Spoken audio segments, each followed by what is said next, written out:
Hi friends, మీకు ఈ video నచ్చితే లైక్ చేయండి, సబ్స్క్రైబ్ చేయండి. గగన్ వాళ్ళు వెళ్ళిపోగానే భూమి చాలా బాధపడుతుంటే అపూర్వ కోపంతో రగిలిపోతూ ఆలోచిస్తూ ఉంటుంది. ఆలోచిస్తున్న అపూర్వ దగ్గరికి గోరింటాకు పిన్ని వస్తుంది. అమ్మాయి, ఆ గగన్ గారు ఏదో ఆరాటంగా భూమిని తీసుకువెళ్దాము, పెళ్లి చేసుకుందామని వస్తే ఈ అల్లుడు గారేమో దత్తత తీసుకుంటానని చెప్పాను. మరి భూమిని దత్తత తీసుకోవడం అంటే ప్రమాదమే కదా అమ్మాయి. సొంత కూతుర్ని దత్తత తీసుకుంటే ఇంకేమైనా ఉందా? నీకు పెద్ద ప్రమాదం అమ్మాయి అంటే గోరింటాకు అనడంతో, అవును, ఎలాగైనా సరే ఈ దత్తతని ఆపేయాలి అని అపూర్వ అంటుంది. భూమి గదిలోకి వెళ్ళి కూర్చొని తల కొట్టుకుంటూ గుండెలు పగిలేలా ఏడుస్తూ ఉంటుంది.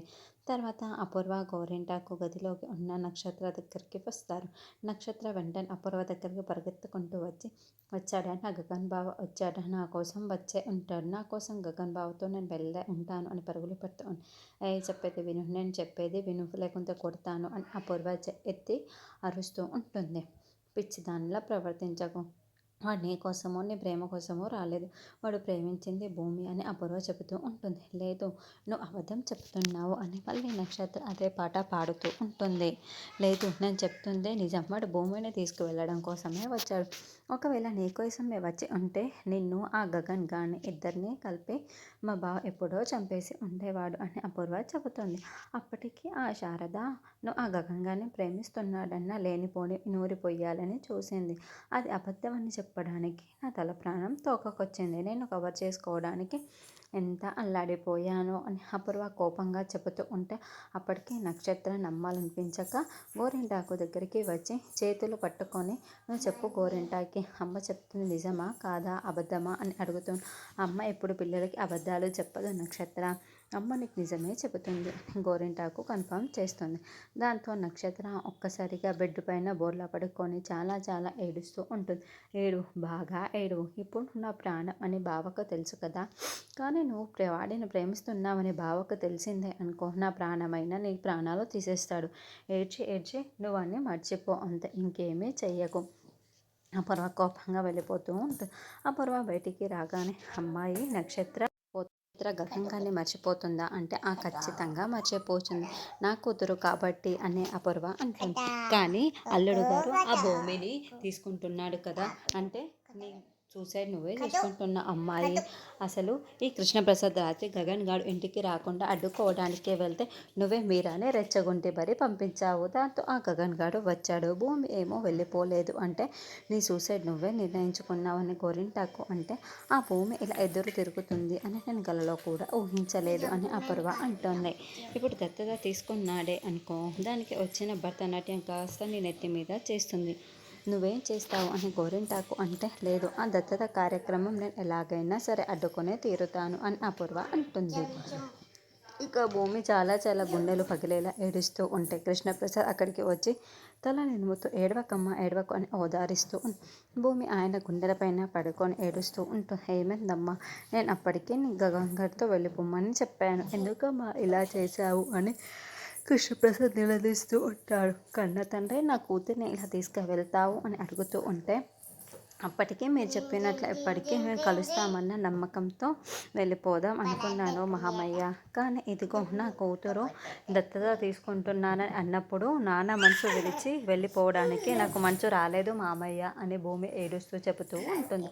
మరి వాడి మనసు విరిగిపోయింది కదా అమ్మ అని కృష్ణప్రసాద్ అనడంతో, మరి ఏం చెయ్యను మామయ్య, ఆయన ఇక్కడే ఉంటే గొడవలు అవుతాయి అని ఆయన మనసు విరిచి వెనక్కి పంపించడం తప్ప నాకు వేరే దారే కనిపించలేదు మామయ్య అని భూమి ఏడుస్తూ చెబుతూ ఉంటుంది.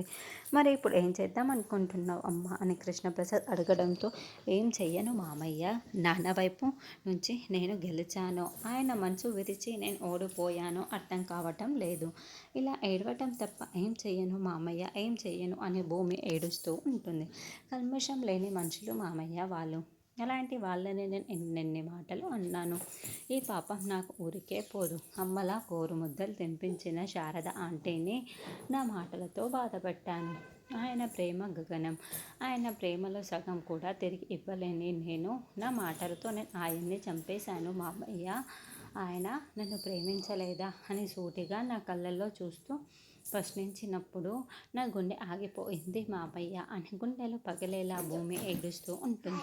భూమి, నువ్వు అనరాని మాటలే అన్నావు, పెదవి దాటితే పొద్దు దాగుతుంది అన్నారు. నీ పరిస్థితి నాకు అర్థమైందమ్మా, కానీ నేను ఎలా ఓదార్చాలో నాకు అర్థం కావటం లేదు అని కృష్ణప్రసాద్ కూడా ఏడుస్తూ మాట్లాడుతూ ఉంటే భూమి కూడా ఏడుస్తూ వింటూ ఉంటుంది. తర్వాత శారద హాల్లో కూర్చొని శారద కూడా బాగా ఏడుస్తూ ఉంటుంది.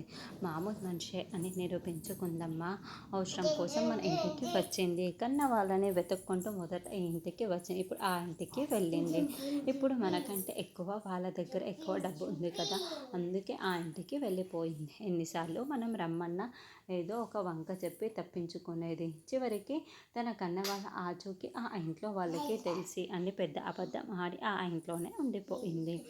ఈరోజు ఆయన దత్తగా తీసుకున్నాడనేసరికి వాళ్ళు అయిన వాళ్ళు అయిపోయారు, మనమేమో పరాయి వాళ్ళు అయిపోయాము. దత్తత తీసుకుంటే నిజంగా ఆయన తండ్రి అయిపోతాడా? ఆయన అన్నయ్యకి ఏం తక్కువ అని ఆయన కోసం అన్నయ్యని కాదంటుందా? చూస్తూ ఉండమ్మా, ఆ భూమి రోడ్డున పడుతుంది, చివరికి మనమే దిక్కవుతాము అని పూర్ణి అంటుంటే అప్పుడే పైనుండి గగన్ ఈ మాటలన్నీ వినేసి పూర్ణి అని గగన్ కోపంగా కిందికి వస్తాడు. నువ్వు అలా మాట్లాడడం తప్పు అని గగన్ వేలు చూపిస్తూ వార్నింగ్ ఇస్తే అది కాదు అన్నయ్య అని పూరి అంటుంది. చూడు పూరి, ఆపుతావా? ఆవేశంలో అనే మాట అనర్థాలకి దారి తీస్తుంది. చెప్పేది విను, మనది కాదు అనుకున్నప్పుడు మనకు వచ్చే ఉగ్ర రూపం అది కరెక్ట్ కాదు, అది మన క్యారెక్టర్ని నిర్ణయిస్తుంది.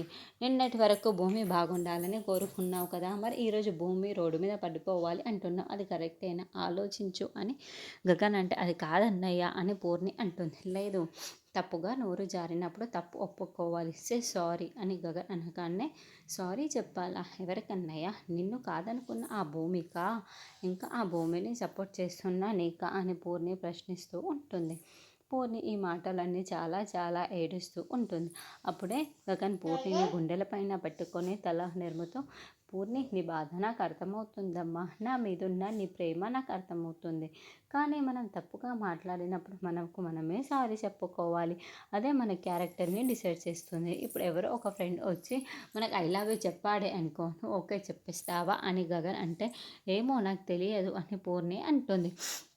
ఫ్రెండ్గా ఆ అబ్బాయి నీకు ఇష్టం, కానీ పెళ్ళికి చేసుకునేంత ఇష్టం కాదు, అప్పుడు నువ్వు యాక్సెప్ట్ చేస్తావా అని గగన్ అంటే చెయ్యను అని పూర్ణి అంటుంది. ఇప్పుడు భూమి చేసింది కూడా అదే, తనంటే ఇష్టమని చెప్పే హక్కు నాకెలా ఉందో ఇష్టం లేదని చెప్పే హక్కు తనకు కూడా ఉంది. లేదని చెప్పడంతో తన క్యారెక్టర్ మారిపోదు పూర్ణి, అదే భూమి అదే మంచితనం అని గగన్ అంటే కానీ అన్నయ్య అని పూర్ణి అంటుంది. పూర్ణి, నువ్వు ఏం అడగాలనుకుంటున్నావో నాకు అర్థమవుతుంది. ప్రేమించిన అమ్మాయి కాదంటే బ్రతకలేనంత బలహీనుని కాదమ్మా, అయినా తన తప్పేం ఉంది, జస్ట్ తనకి ఇష్టం లేదని చెప్పింది, ఆ ఒక్క మాట మనల్ని బాధ పెట్టచ్చేమో, కానీ మన బాధ భూమి క్యారెక్టర్ని తగ్గించకూడదు, అర్థమైంది? ఎప్పుడైనా కనిపించిందే అనుకో, అప్పుడు మామూలుగా మాట్లాడు, నువ్వు పాత భూమిని ఎలా చూస్తావో ఎలా మాట్లాడతావో అలాగే మాట్లాడాలి, ఈ ఒక్కరోజు మర్చిపో, అర్థమవుతుందా అని గగన్ చెప్పడంతో అలాగే అని పూర్ణి అంటుంది. అమ్మ నీకు కూడా ఇదే మాట, భూమి ఎప్పుడైనా కనిపిస్తే మామూలుగా మాట్లాడి పలకరించు, ఈ రోజు నుంచే మన జీవితాల నుండి తీసేద్దాము, ఎప్పటిలా ఒకరికొకరం మన ముగ్గురం ఒకరికొకరం అని గగన్ చెబుతూ ఉంటాడు. అలాగే అని శారద పూర్ణి చెబుతారు. అలా గగన్ వాళ్ళిద్దరిని దగ్గరికి తీసుకొని గుర్తు పెట్టుకోండి అని బాధపడుతూ లోపలికి వెళ్తాడు. అమ్మ ఏంటమ్మా అన్నయ్య అనే పూర్ణి చాలా షాకింగ్గా శారదని అడుగుతూ శారద ఆలోచిస్తూ ఉండిపోతూ ఉంటుంది.